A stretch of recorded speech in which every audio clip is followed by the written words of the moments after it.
Greetings, quilters. I wanted to add instructional comments to the quilt we made in 2018 to help those who might want to actually make a quilt that would be similar to this one. The border of this quilt was purposely made so that each of the girls would be on top of the bed like this. Let's get started. The first thing we need to do is to get our design down on paper and work out all the details of the quilt. Then we make a plan for each component of the quilt and add in seam allowances for each piece. These are the backgrounds for the girls, and due to the distortion of the applique process, we need an additional 1.5 to 2 inches for each panel. This panel is for the dark blue sashing, and it is best to cut these 1.5 inch strips in long pieces and then sew the blue, white, and blue lengths together before cutting them to the final length. The long strips are for the sashing posts. This plan is for the white sashing. This plan is for the sashing posts. We sew the long strips together as shown here to make the corner posts. This plan is for the light blue borders. This plan is for the dark blue borders. This plan is for the binding. By folding one corner over diagonally, that's a 45-degree angle, the fold is the bias of the fabric. Cut all binding strips parallel to this fold and you will have bias binding. By compiling the information from each plan sheet, we know how much of each fabric is needed. We compile a master cut sheet using the same information. We did not calculate the material needed for each of the girls' dresses and accent material. A fat quarter is far more than we need. We use print fabric for the dresses and solid fabric as an accent. We auditioned the various fabrics to check the overall effect. Now is the time to change anything that we don't really like. We don't think pre-washing fabric is necessary. Your choice on this. However, ironing is essential. This is a good time to starch these smaller size pieces. Carol's mother made this quilt for Carol's wedding about 60 years ago, and we used it for about 25 years. It began to wear out, so we put it away for a few years and later decided to see if we could make one like it. We wanted to make the girls look a little snappier, so we modified the pattern just a little. We traced the pattern and then used French curves to modify it to what we wanted. We made a pattern and had it copied to the size needed.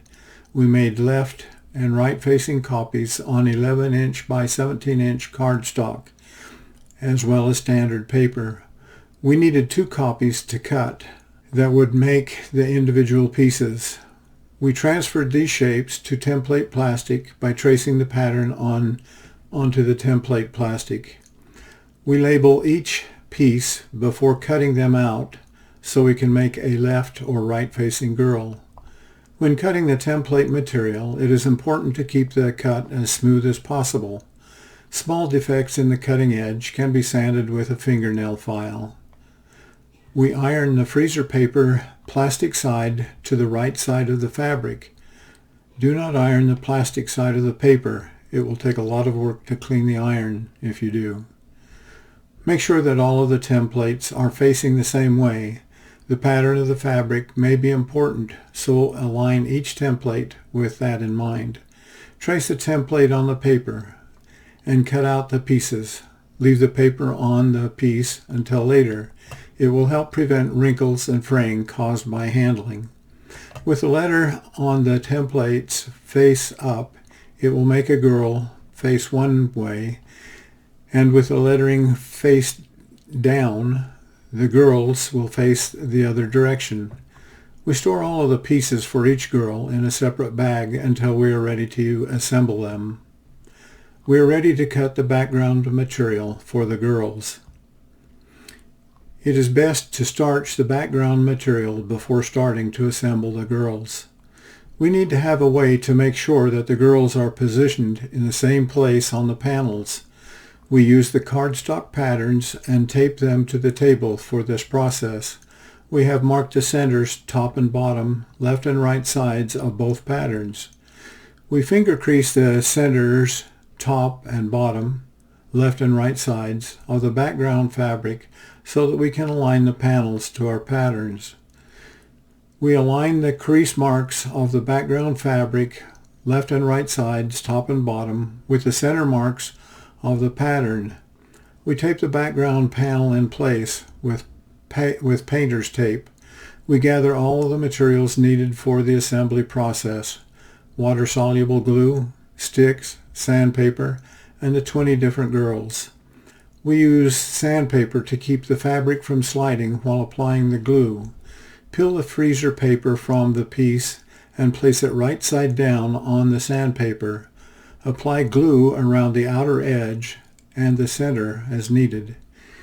Using the pattern, align the dress and press in place. We did not notice any problem with the needle being fouled in the sewing process, but where possible, keep the glue out of the sewing path. Add the trim to the dress. We extended the lines of the pattern beyond the dress to align the trim in the same direction.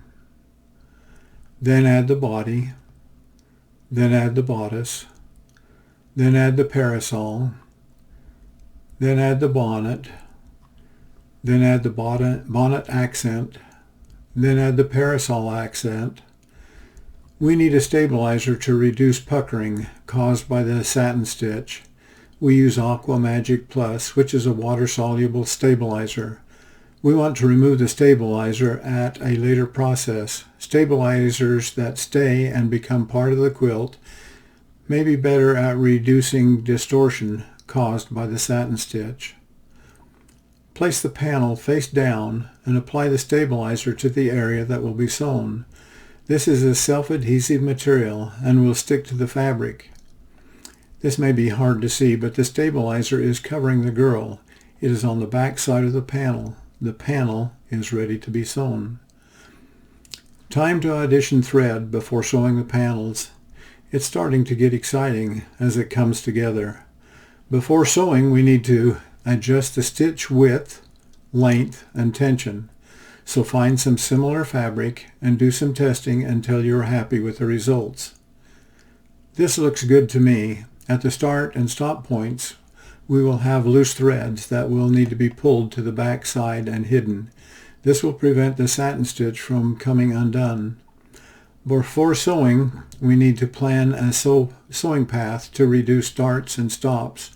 For the skirt, we start sewing at the waist and come down the side of the skirt to the accent fabric, and then across to the other side of the skirt. Using a straight stitch, we sew to the bottom of the accent fabric, and then sew back to the other side of the skirt with a satin stitch. Using a straight stitch, we sew back up into the satin stitch, and then satin stitch down the side and across the bottom, and then up to the waist on the other side. At the waist, we sew with a straight stitch up to the bodice. We then sew with a satin stitch down the waist, across the bottom, and back up to the other side of the waist. Then use a straight stitch and sew up to the bodice. We then satin stitch all the way around the bodice and join the satin stitch together to complete this part of the girl. It is easier to match the stitch pattern when stitching the same direction instead of joining at an odd angle. I turned the girl for the picture and turned her back to finish sewing the bodice. When all of the sewing is done, we wash the water-soluble stabilizer out. Now it's time to hide all the thread ends. We leave the thread ends extra long so they can be easily threaded into a needle and pulled to the back side. We pull the thread through from the front at an angle to keep it hidden under the layers so they won't show through the quilt. We use a light box to mark the arms, shoulders, parasol, handle, and feet. We will embroider these, but they could be marked with a permanent marker instead and they would look just fine. Embroidery takes time and patience, but it really adds the made with love feel to the quilt. We have a stitch on the machine that looks like curly hair, so we freehand the hair with it. All of the girls are done, and it is time for the final audition. We pair the girls and have them face each other. That way they have someone to talk to. The girls need to be centered on the panels. The panels need to be trimmed with care to keep the girls centered. Trim the first two sides, then trim the other two sides. Now it's time to work on the sashing, to sew the panels together. It is best to keep the sashing strips as long as possible for the posts. White sashing strips should be the same length as the blue strips. Sew a blue sashing strip to a white sashing strip, and then sew another blue sashing strip to the other side of the white strip. Iron the sashing to the dark side. Cut the side sashing long enough to extend beyond the edges of the panel. We first sew the sashing to the side of the panel, iron to the dark side. The first panel of each row needs to have sashing sewn to both sides, then trim top and bottom. The other panels will have the sashing sewn to one side only. It is easier to sew these together as sets of two and then join them together to complete the row. We arrange each panel the way we want them and then sew each row together. We're ready to make the posts. After sewing the strips together and ironing them, it is time to cut them to size. We need 60 pieces of white, blue, white pieces and 30 pieces of the blue, white, blue to make the posts. We nest and pin the 30 white, blue, white pieces to 30 blue, white, blue pieces so that the corners match. We sew these together and then add the third strip, white, blue, white, and sew them together. Because we are working with small pieces that can easily move as they enter the presser foot, it is best to use a stiletto to assure alignment of the fabric. We carefully guide the fabric as we sew and always remove the pins before they reach the sewing needle. We iron the corner posts, and now they are ready to be sewn to the sashing. The sashing needs to be cut to the width of the panel, plus seam allowance, and then sewn to the post. Nest the seams of the post and the sashing as you sew. Iron the sashing posts to the dark side. We need a post at the beginning of the sashing and at the end of the sashing. The sashing is the width of the quilt. It is important that the sashing posts match the sashing of the panels. It may be necessary to ease the sashing to the panel to keep things aligned. Nesting the seams and pinning them keeps them aligned. Remove pins as you sew. The next step is to join the rows together using the same process. Posts and sashing look great, and this part of the top is finished. We are ready for the borders. We cut the print fabric to the width needed for the inside and outside borders. We sew the ends together to get the length needed. The center border is a contrasting solid dark blue material. Sew the side borders first. We use a 1/4 inch seam for all borders. The border fabric needs to be long enough to overlap the edge of the side borders to ensure the cuts are square. We like to lay out the border fabric to ensure we have enough fabric. Sew the middle border to the inner border, starting with the sides of the quilt. Square the ends. Sew the outside border the same way, starting with the sides, and square the ends. The top is now finished. We like to give the seams one last ironing to make sure that they are pressed the right way and that they are as flat as possible. Now is the time to remove any dark threads that might be seen through the quilt top. We like to use a loop of tape to pick up loose threads as well as to keep them from getting lost again. We are now ready to assemble the quilt. We start by setting up the quilting frames and then laying the back of the quilt face down on the frame. We tack the back at each corner and the center of each side to square it and take out any slack. We lay the batting on next and gently pull out any wrinkles. We do not tack the batting. We put the quilt top on next and tack the corners and center of each side. We gently pull the back, batting, and top as we do this to remove any wrinkles and to make sure all three pieces are pulled evenly. We safety pin all three layers about every 6 inches. We pin the sashing between the panels. The panels are going to be hand quilted, so they do not need to be pinned. We quilt around each piece to give the girl a three-dimensional look. Finally, the quilting is done. We stitch in the ditch on either side of the sashing and borders.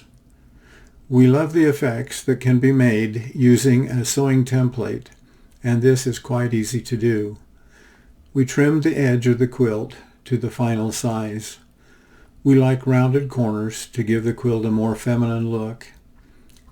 Time for binding to finish the edges of the quilt. Be sure to cut the edges of the binding fabric straight first. We cut the binding strips 2.5 inches wide on the bias of the material. The cut edges should align, but you may need to cut an end to match. Sew the pieces right side to right side using a 1/4 inch seam. The strips will align with each other if your 1/4 inch seams are correct. Iron the strips flat. Then fold the strips in half and iron again. We like to pin the binding to the top of the quilt before sewing it on. Leave the ends long enough to finish the binding. Corners take a lot of pins. Sew the binding to the quilt top with a 1/4 inch seam. Be careful not to sew over pins, as this could break the sewing needle or more. Leave the pins in as long as you can, but remove them before they get to the sewing needle. Pull the binding to the back side of the quilt and sew the binding to the underside of the quilt using a hem stitch. Hand sewn binding looks great, and you will be happy you took the time to do it. We want you to see all 20 of the girls.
A quilt really needs to have a name tag with your name, the year made, and who it's for. This is the finished quilt. We hope you have liked our presentation, and thanks for watching.